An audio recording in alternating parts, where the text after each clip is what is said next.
Hi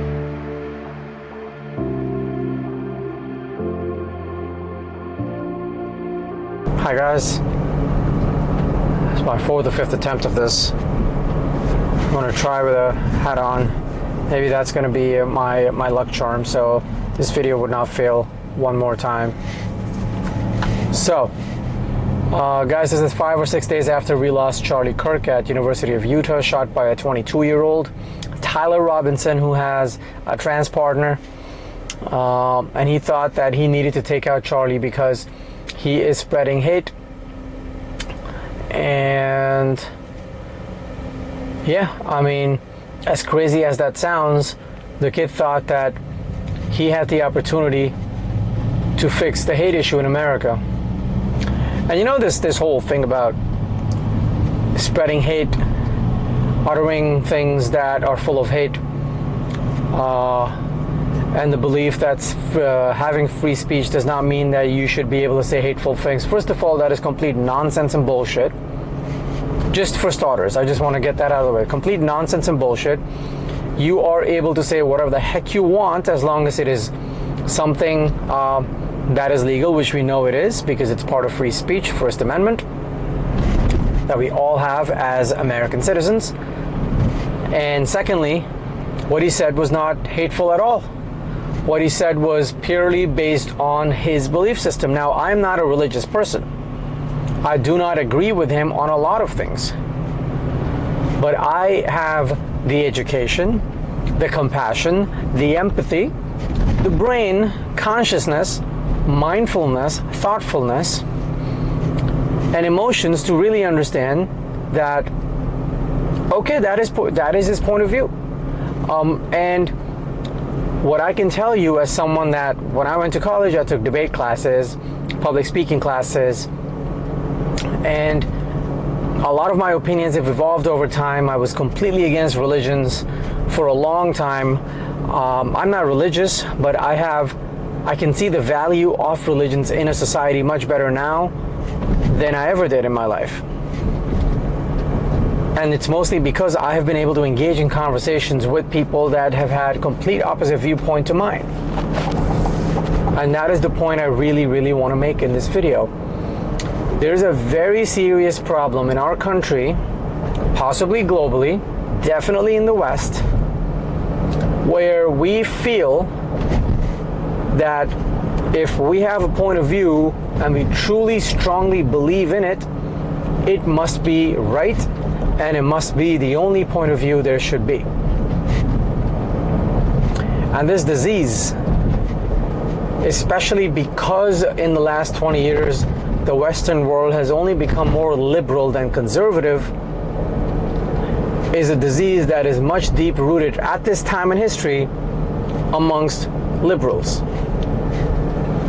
If it was the opposite, if in the last 20 years the world had only become more conservative, I think it would be the other way around.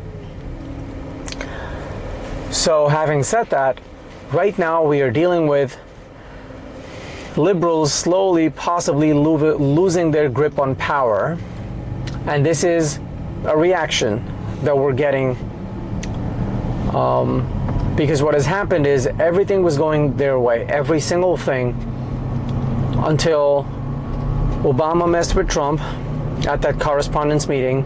I don't know if that's the day Trump truly decided to run or not. Let's assume he did. If he did, that is the day when entire liberal movement committed suicide. They challenged Trump, he beats Hillary, every single thing falls in line. I couldn't believe it. I was completely against Trump at the time. And then here comes Trump. And from day one, he starts to change everything that liberals assumed was just normal now, right? He went after everything. And it took me a while to start appreciating what he was doing. It all started with the economy. And yes, I was able to completely ignore COVID, and then I saw what happened. But a small part of his entire movement was someone like Charlie Kirk. Now, Charlie Kirk started working on whatever he's been working on at the age of 18. So that far outlives Trump's administrations so far. But that means that he started doing this 13 years ago. Right, and 13 years ago, we're talking 2012, 2013 time period where, so I'm assuming it was Barack Obama's 2 administrations where he felt that he as a young person had to speak up and get into conversations because he started to see people change very drastically. So he did what he had to do. He did a great job, extremely impressive resume when it comes to activism, because what he did was complete opposite of violence. What he did was he basically showed to everybody in the world that what true democracy does. In a true democracy, protected, where your freedoms are protected, you could sit down and have a conversation with anybody. Doesn't matter how extreme their viewpoints are, doesn't matter what they think about your viewpoint. If you are willing, at least legally, you're allowed to sit down and challenge their viewpoint and allow them to challenge your viewpoint. And together you come to, you either try to find common ground or you change each other's minds. And Charlie Kirk was a master at that. The attendance at his he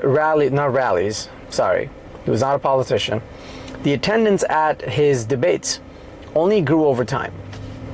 Recently he was at Oxford and he debated their top students, and if you look at his rebuttal to all their points, you will understand how brilliant this guy was and how factual he was, because he would directly challenge the points that they would make and they would have no comebacks.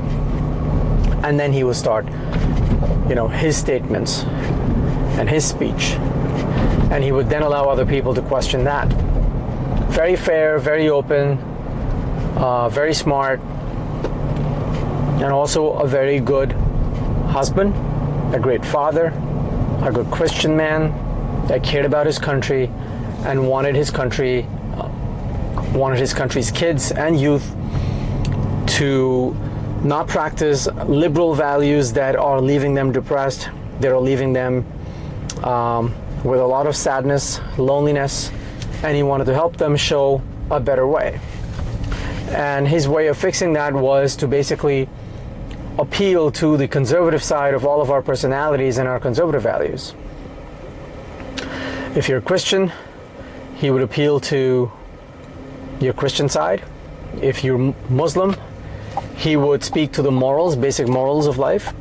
If you are trans, he would try to get to the root cause as to when you decided you were trans, and if there is some other reason other than what you think it is. And he was very respectful while doing that. Now, some of you might say just the fact that he questioned their sexuality is disrespectful. No, it is not. It is not. Because if you have shown up to debate stage debating Charlie Kirk, you are signaling that you are okay with talking about this stuff, right? And he, if you volunteer to debate, he is simply going to present his point of view, and he would expect you to make your points as well.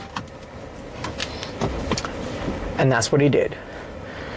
But in all those debates, when you lose a debate and you're a young person, there's always a chance that you're not going to be able to handle your ego getting bruised. It is very similar to the concept of playing a sport and then losing. I call that lack of sportsman spirit or sportswoman spirit. You can't take a loss. You don't understand and realize that you have lost a debate. And then you take it out in other ways. When you can't beat them, you kill them. And that is a very big problem, because I'm a living testament to the fact that my views now, at my age, are complete opposite to what they were when I was 22 years old. Complete opposite. And because sometimes life has things planned for you, or life with time just shows you things that you can't anticipate and you can't understand when you're younger. Your mind is not fully developed. You haven't gone through a lot of pain in life. You have not gone through extreme happiness in life. The wins, the losses, families, relationships, siblings, there's a lot that life teaches you, and then you learn from it, and you learn to compromise sometimes. As a kid, you don't compromise much because things get handed to you. But as you go, into your 30s, 40s, late 20s, you start to realize that things start to get taken away from you. So the balance you have to find in life is somewhere in between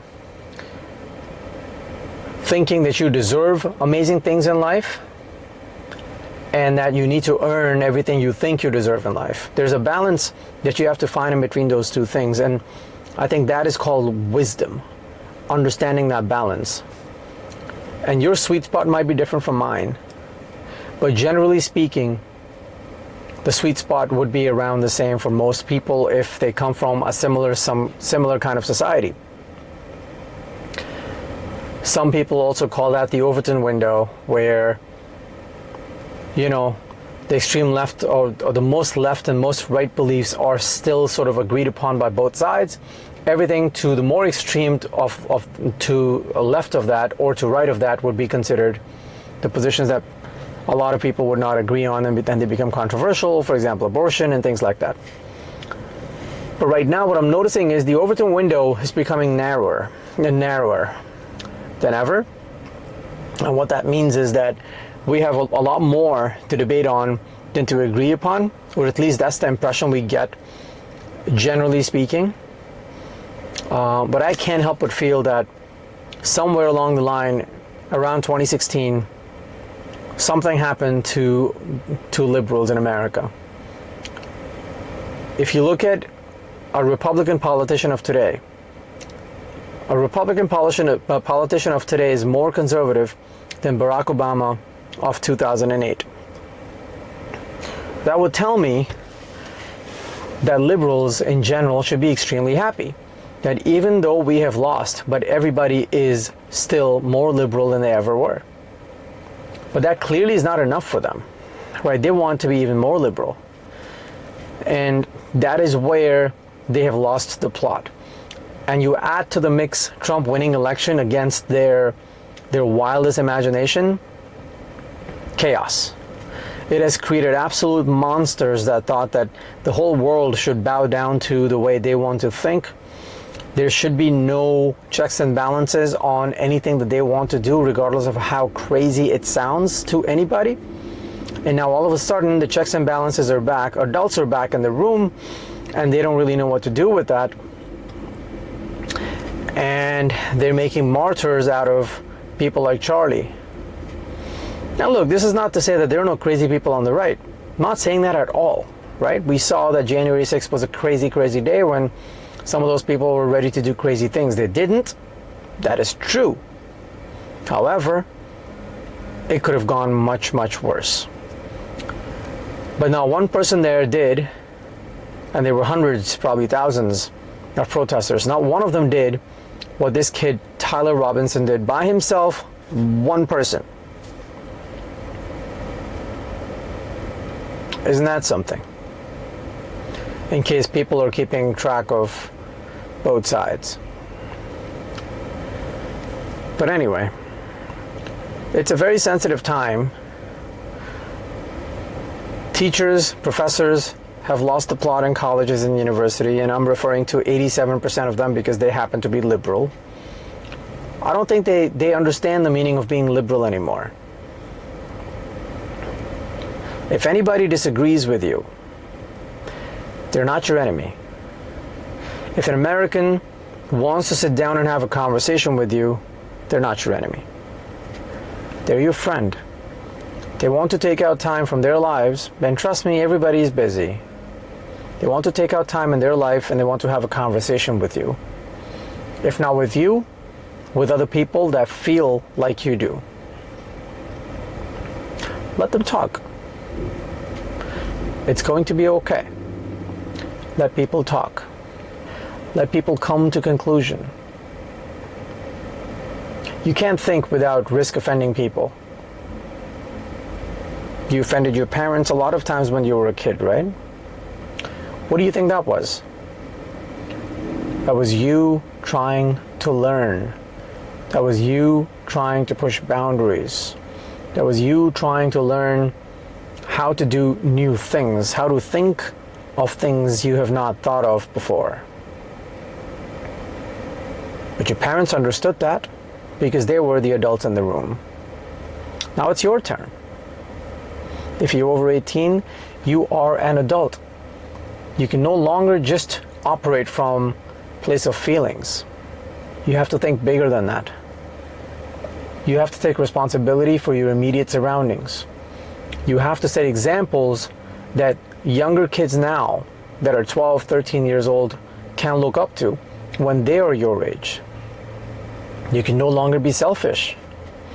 This is not a playground where someone snatched your toy and you call someone to basically take it back for you. You could do that when you were a kid, but that time's over now. You're an adult. You need to think for yourself. And you also have to understand as a young person the difference between your life and someone like Charlie's life, other than the difference in viewpoint. You don't have responsibilities like he did in his life. He had a wife, 2 kids. His survival or his life or him going back home every day affects 3 lives, or affected 3 lives, his wife's and his 2 girls. And you took that away from him, right? So if you think about it, you in your rage thought that you were doing some kind of service while you destroyed 3 lives and you ended the conversation that America wanted to have. Although I'm sure the conversation is not going to stop here, and a lot of other speakers are going to speak on Charlie's behalf. However, and I promise you, Charlie was the most moderate of all of those speakers. He was the kindest. He was probably the most respectful. He had perfected the art of debating without really getting offensive. Because remember, he was only young too, right? He was 31 now, but he learned how to debate all throughout his 20s, and only now he became really good at it. And you took it away from him. And by you, I mean not only Tyler Robinson, but everybody that has celebrated this. Ability to speak, share ideas, is a beautiful thing, even if you think certain ideas are full of hate. It is a beautiful thing. And if you don't think it is a beautiful thing, you have to sit down and think about facing challenges in life, making comebacks in life, thinking of new ideas that even though you failed 100 times, the 101st time you succeeded because you came up with a new idea. Ability to think, ability to come up with new ideas without fearing what other people are going to think and say to you is extremely important.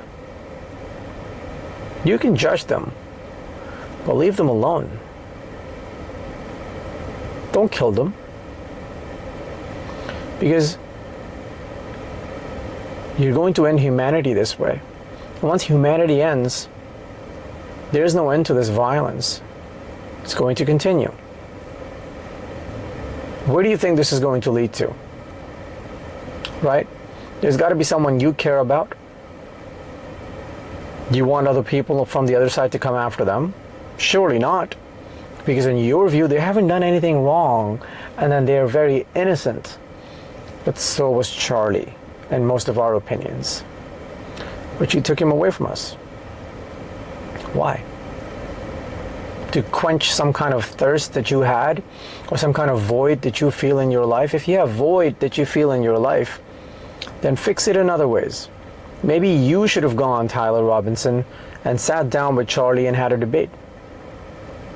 And maybe you should have told him that, listen, I don't know what you think you're doing, but when I hear you say this stuff, it hurts me. It offends me. It enrages me. And I don't know what to do with this anger. What do you think I should do? Ask him that question. Ask the other side When you do this, this is how I feel. How should I control my feelings? How should I better handle myself? Because I'm pretty sure you knew that taking someone's life is not a good idea, right? Or maybe you didn't. Maybe you didn't. And if you didn't, then you have a much bigger problem. And if you enjoyed watching Charlie die, you have an even bigger problem. There's a lot of thinking you need to do to really understand what's happening inside of your mind if that is what you enjoyed. But until then, have a good day.